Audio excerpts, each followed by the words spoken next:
ప్రకటించి అప్పటి నుండి తాను యెరూషలేమునికి వెళ్ళి పెద్దల చేతను ప్రధాన యాజకుల చేతను శాస్త్రుల చేతను అనేక హింసలు పొంది చంపబడి 3వ దినమున లేచుట అగత్యమని యేసు తన శిష్యులకు తెలియజేయ మొదలుపెట్టగా, అంటే నేను చచ్చిపోతాను మీ అందరి కోసం, నా ప్రాణాలన్నీ కూడా మీకోసమే, ఎందుకంటే మీ పాపాలు పోవాలంటే నా ప్రాణాలు అర్పించాలి, అప్పుడే మీ పాపాలకు విముక్తి అని చెప్తున్నాడు. అంటే నేను చచ్చిపోతేనే మీరు బతుకుతారని చెప్తున్నారు.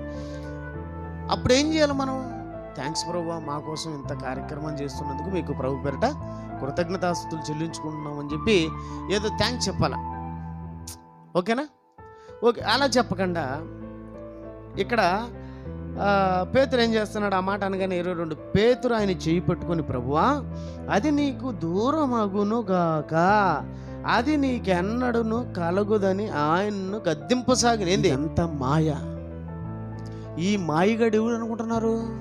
సాతాను. ఇది ఎవరు కనుక్కుంటారు?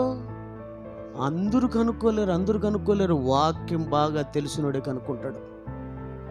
యేసు ప్రభు ఎవరు అనుకుంటున్నారు? వాక్యం ఆయన చూసినాడు, కథలు పడుతున్నాడు అయ్యా. వెంటనే ఏమన్నాడు? అయితే ఆయన పేతురు వైపు తిరిగి ఏమంటున్నాడు? వెంటనే ఆయనకి తెలుసు కదా, వెంటనే తిరిగి ఏమంటున్నాడు? సాతానా. పేతురు అనలేదు, సాతానా పో, గెట్ లాస్ట్, బయటికి పో. దేవుని వర్లరా,